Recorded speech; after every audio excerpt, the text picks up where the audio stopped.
Let's add manpower details.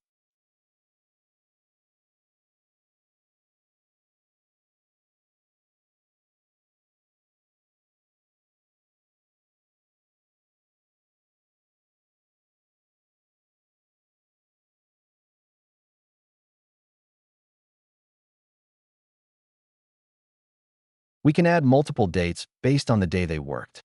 And also we can enable the Manage Labor group if per day labor is more than one, so that we can update the number of labor here date-wise.